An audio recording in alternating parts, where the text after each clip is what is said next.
Saviez-vous qu'un constructeur automobile a été pris en flagrant délit de mensonge face à ses propres clients à 2 reprises? Ou qu'un autre a vu ses ventes s'effondrer de 80% en l'espace de seulement 20 ans?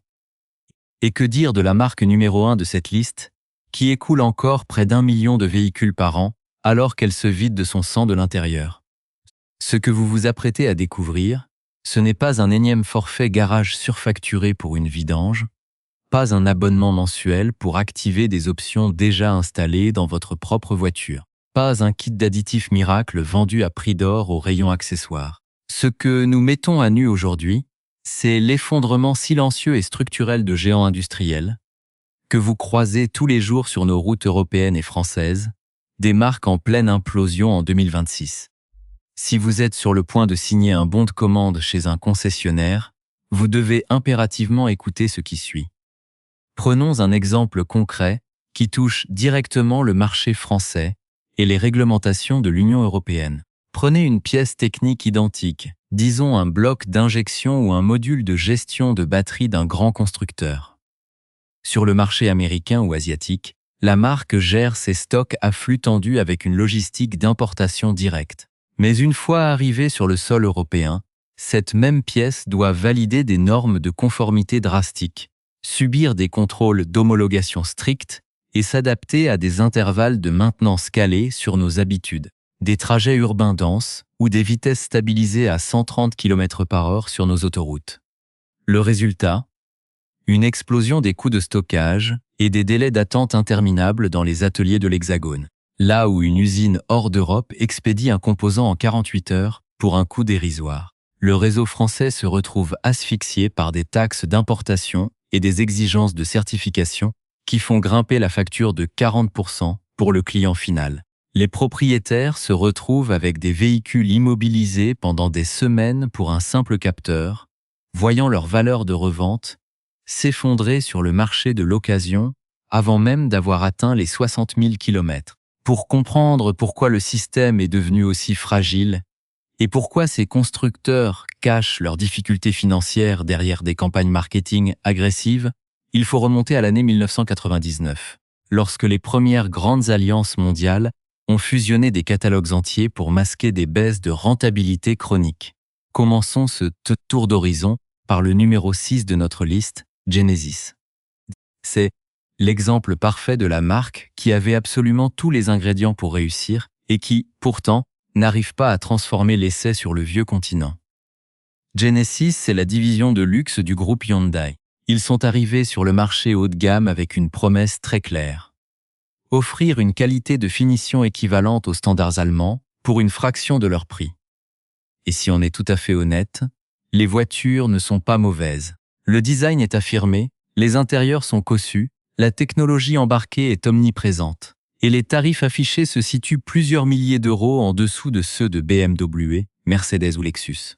Sur le papier, le plan semble imparable. Mais les stratèges de la marque ont négligé un paramètre fondamental du marché européen et français. Les acheteurs de véhicules haut de gamme ne cherchent pas un prix, ils cherchent un statut. Ils ne cherchent pas une bonne affaire, ils cherchent une image. Ils ne cherchent pas un rapport qualité-prix rationnel, mais une reconnaissance sociale. Quand vous vous garez devant un restaurant au volant d'une Genesis, les gens plissent les yeux en regardant le logo et murmurent qu'il ne s'agit que d'une Hyundai plus chère. Cette simple réflexion est un poison pour une marque premium, et Genesis n'a jamais réussi à s'en détacher. Les chiffres de vente mettent ce décalage en lumière de manière flagrante. Pendant que la marque peine à immatriculer quelques milliers d'unités sur l'ensemble de l'Europe, les constructeurs allemands continuent de saturer le marché des flottes d'entreprises et des cadres supérieurs. Genesis ne joue tout simplement pas dans la même catégorie de poids. Pour couronner le tout, des problèmes de fiabilité majeurs sont venus ternir une réputation déjà difficile à installer. Plusieurs campagnes de rappel massives ont touché la marque, notamment pour des défaillances critiques de pompe, à carburant provoquant des coupures de moteur nettes et soudaines en pleine circulation, sans le moindre avertissement préalable. Plus alarmant encore pour notre marché axé sur la transition énergétique, leurs modèles 100% électriques ont été touchés par des pertes de puissance brutales liées au système de gestion de la batterie. Ce ne sont pas de petits désagréments de finition, ou des bruits de mobilier dans l'habitacle. Ce sont le genre de pannes structurelles qui brisent définitivement la confiance d'un acheteur qui a déboursé plus de 60 000 €. À cela s'ajoute la pression fiscale et douanière de l'Union européenne. Genesis dépend massivement de pièces importées de ses centres de production principaux, ce qui pousse logiquement les tarifs vers le haut à cause des nouvelles barrières douanières. Ce qui est précisément la dernière chose à faire quand l'ensemble de votre argumentaire de vente repose sur l'accessibilité financière. La stratégie produit actuelle montre d'ailleurs des signes évidents de repli. Certains modèles électriques phares ont déjà été retirés des catalogues de commandes, et les rumeurs de réduction de la gamme se confirment de mois en mois. La marque ne grandit pas, elle se contracte. Si vous signez pour un de leurs modèles aujourd'hui, vous prenez le risque de vous retrouver avec un véhicule dont le réseau d'entretien va se raréfier et dont la valeur de décote à l'Argus sera immédiate et brutale. Passons au numéro 5. Et celle-ci fait particulièrement mal aux passionnés d'automobile, Mitsubishi. Ce nom évoque des décennies de gloire mécanique, des victoires mythiques en rallye et des modèles légendaires qui ont fait rêver toute une génération de conducteurs. Au début des années 2000, la marque vendait des centaines de milliers de véhicules à travers le monde et disposait d'une assise solide sur le marché français grâce à ses véhicules tout-terrain robustes. En 2026, la réalité est méconnaissable. Nous ne parlons pas d'une baisse d'activité passagère ou d'une mauvaise passe économique. Nous parlons d'un effondrement industriel complet. Les choix stratégiques récents ont gelé des vagues d'importation entières, laissant des milliers de véhicules bloqués sur les parcs de stockage des ports européens, incapables d'être immatriculés à cause des durcissements des normes d'émissions de CO2 de l'UE. Pour compenser ces pertes, le constructeur n'a pas eu d'autre choix que d'augmenter artificiellement les prix catalogues d'une gamme, dont l'identité même était de proposer des véhicules abordables et rationnels pour les familles et les professionnels de nos régions. Entrez dans une concession de la marque aujourd'hui et observez ce qu'il reste sur le carrelage du showroom. Une poignée de crossovers et de SUV compacts qui partagent la quasi-totalité de leurs composants techniques avec d'autres constructeurs de l'Alliance, perdant au passage toute la spécificité mécanique qui faisait la force de la marque. Plus de berline de caractère, plus de technologie de transmission intégrale exclusive, plus aucune émotion visuelle. L'âme technique de l'entreprise a été entièrement vidée pour des raisons de rentabilité comptable. Mais les racines du mal sont bien plus profondes que les récentes crises logistiques. Au début des années 2000, le constructeur a été pris à partie pour avoir délibérément dissimulé des défauts mécaniques majeurs aux autorités de régulation pour éviter des campagnes de rappel coûteuses. Ce n'était pas une erreur de conception isolée, pas un oubli administratif, mais bien une dissimulation systémique et organisée. 16 ans plus tard, le scénario s'est répété avec la falsification des données de consommation de carburant et d'émissions sur plus de 600 000 véhicules. Les enquêtes, les perquisitions et les démissions en cascade des dirigeants ont divisé la valeur boursière de l'entreprise par 2 en quelques jours, obligeant un autre géant industriel, Nippon, à racheter une part de contrôle pour éviter une faillite pure et simple. Aujourd'hui, les retours d'atelier font état de faiblesses chroniques sur les boîtes de vitesse à variation continue, de défaillances de suspension et de bugs électriques à répétition.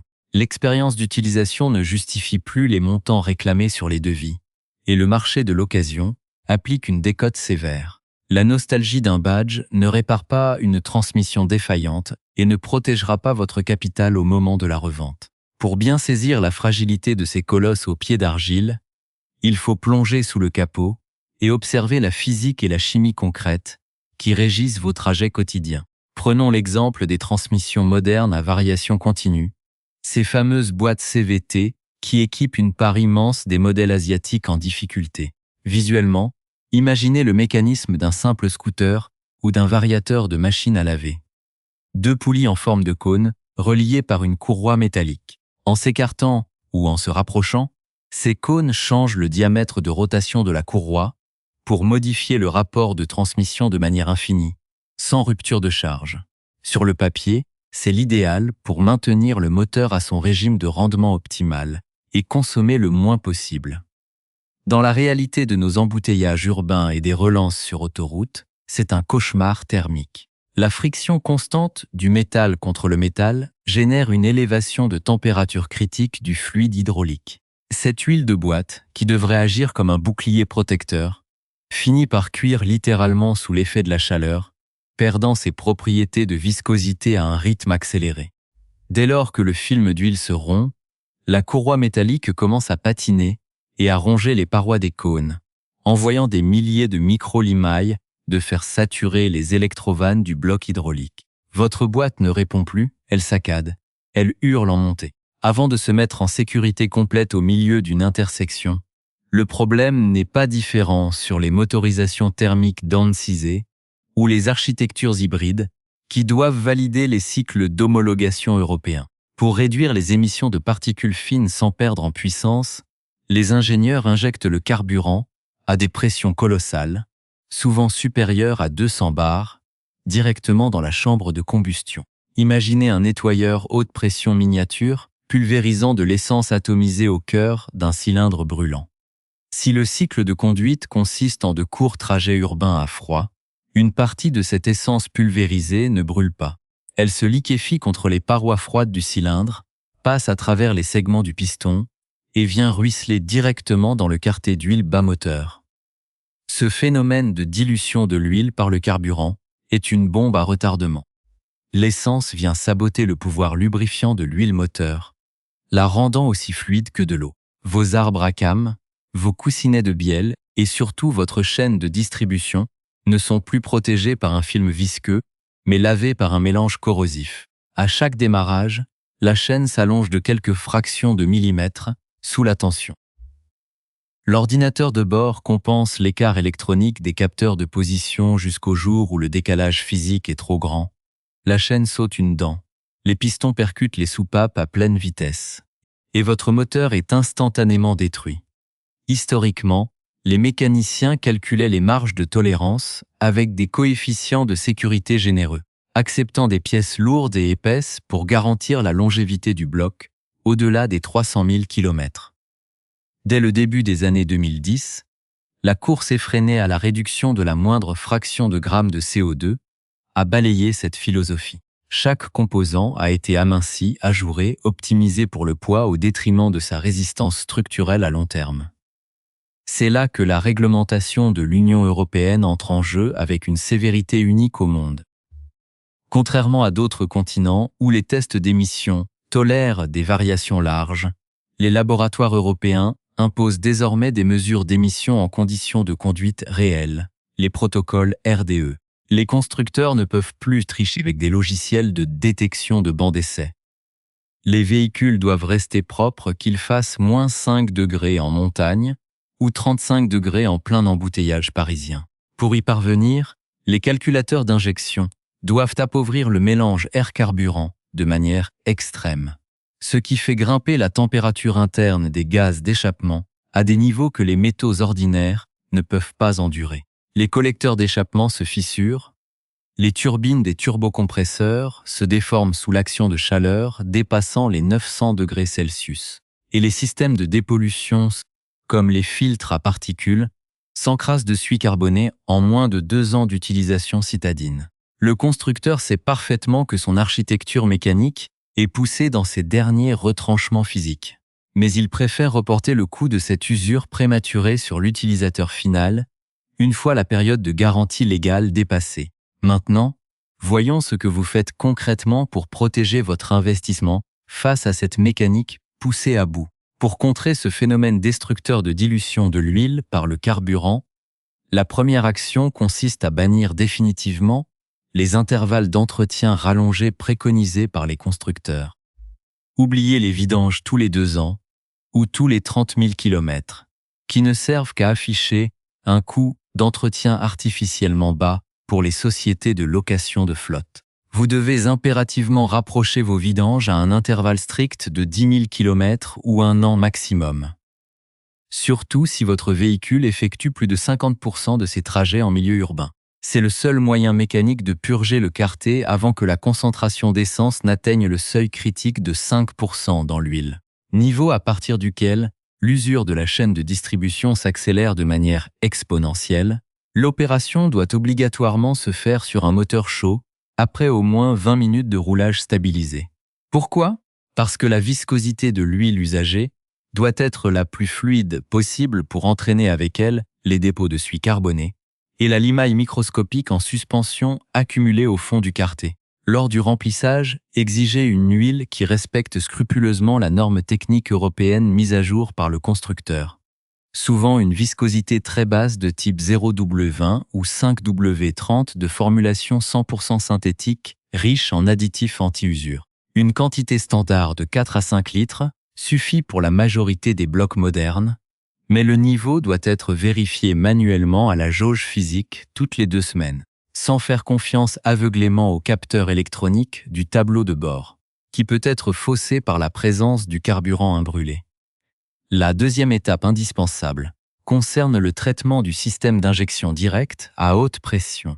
Tous les 5000 km, versez un flacon d'additif nettoyant spécifique pour injecteur directement dans le réservoir de carburant, juste avant d'effectuer un plein complet de carburant de qualité supérieure, de type Samplon 98 d'une grande marque de réseau.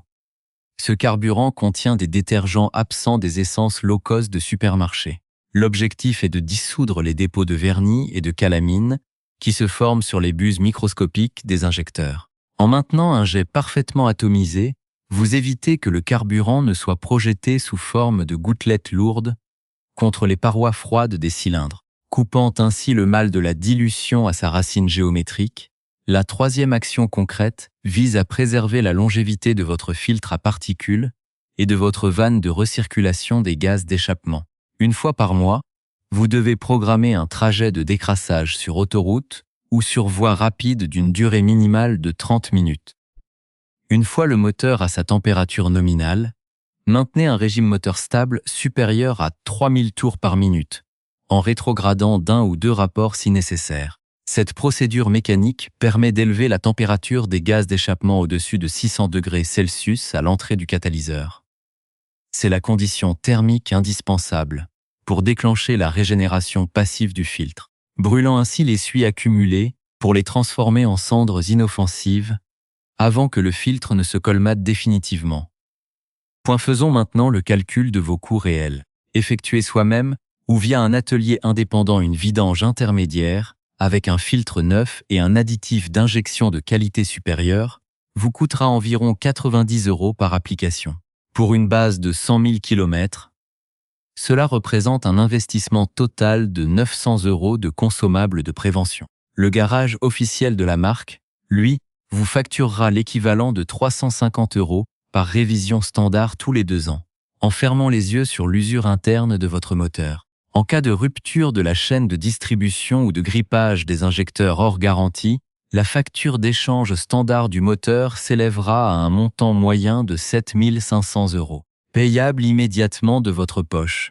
Il existe cependant un avertissement clair, où vous ne devez absolument pas appliquer ces procédures d'additivation ou de charge moteur prolongée. Si votre véhicule est équipé d'un moteur dont la courroie de distribution est immergée dans l'huile et que vous constatez déjà des pertes de pression d'huile au tableau de bord ou un effilochage visuel de la courroie par l'orifice de remplissage, l'utilisation de nettoyants agressifs ou des hauts régimes constants va précipiter la destruction du moteur.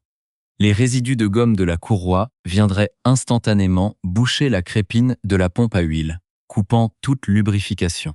Dans cette situation précise, la seule action possible est le remplacement immédiat du kit de distribution en atelier spécialisé. L'objectif final reste le même: anticiper les faiblesses structurelles dictées par les économies d'échelle des constructeurs pour protéger ce qui a de la valeur, c'est-à-dire votre capital et votre liberté de déplacement, sans dépendre du bon vouloir d'un réseau de concessionnaires en sursis.